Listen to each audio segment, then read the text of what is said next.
cup and pecan pie vibes, we're going to brew it up with 3 different gadgets so we can see what each brings to the table. That way you can better decide what might work best for your needs.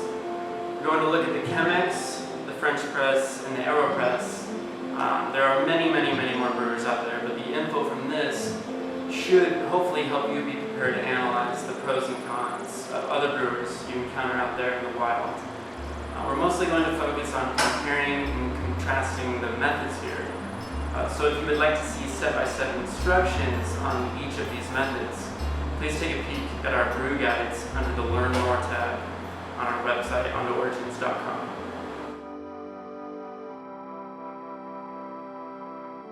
First up is the Chemex.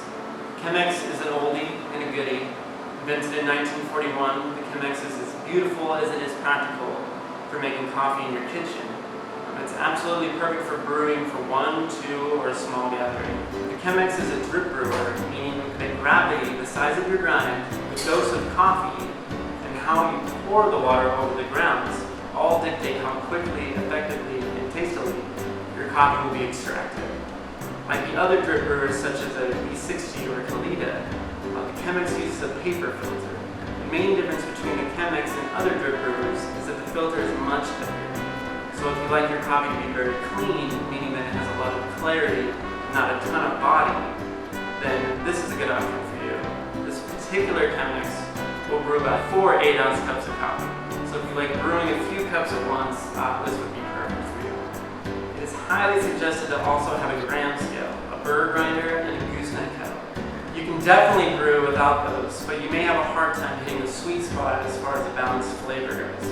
For example, if your grind is too large or small, your brew can go too quickly or lack flavor, or too slowly and be very bitter or harsh.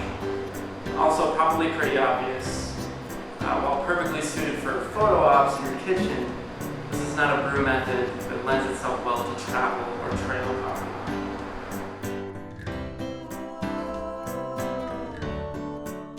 Okay, next up is the French press or press pot. Another classic. The press is an immersion brewer with a metal filter. That means that the coffee slurry remains in suspension until you mechanically separate the solids from the liquid using the metal mesh press.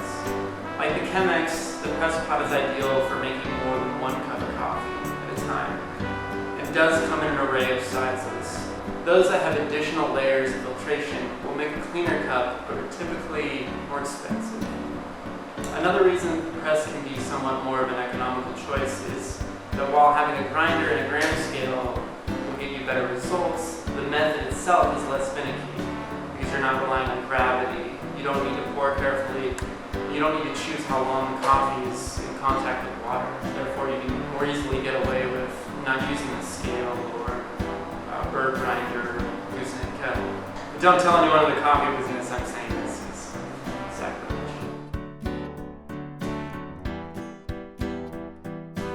From prep to finish, the AeroPress can give you a cup of coffee in a total 1 to 2 minutes, where the others are going to take at least 5 to 6, if not more, perhaps days.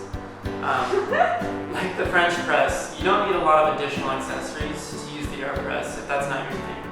It even comes with a scoop that is used to measure whole beans before grinding to get a nice approximation of doughs. As you can see, it is also perfect for travel and rough terrain. Its durable body is pretty difficult to damage, and everything fits together into a nice little case. Pouring does not have to be done very carefully, but you should still bloom. And you can use the included paddle to stir or spin the AeroPress as you pour, or both.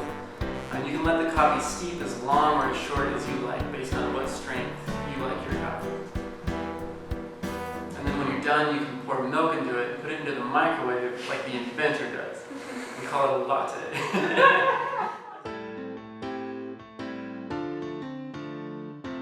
So recap, Chemex. If you like to brew a lot of coffee and look good while you do it, and enjoy a cup with a lot of clarity, then this is a great option. However, there's a bit of a learning curve and some specialized equipment. It's not suited for travel or use outdoors. Cleanup is easy. You just pop out the filter and give it a rinse. Every once in a while you can clean it out with PuroCap to get rid of all that coffee oil buildup and keep it nice and crystal clear. The French press. This is perfect if you, again, like to brew more than 1 cup at a time, or at least have the option to, but you want a brewer that can handle a bit less fuss, or you prefer a cup with a lot more body. Cleanup is possibly folks' least favorite part about the French press, is it's not an easy clean, but overall the French press is a great way to make a good cup of coffee. AeroPress, great for on the go. If you like a clean cup but that packs a punch flavor-wise, it works for folks who don't want to fuss over their coffee brewer, and great for folks who do really like to fuss, because the world's really your oyster with AeroPress. There are as many ways as you can brew as you can think of, and it's all up to you what you like to get out of your coffee. Alright, so that's our take on these 3 brewers. Don't forget to check out the detailed brew guides once you decide on one or all 3. Thanks for hanging out with us. See you next time.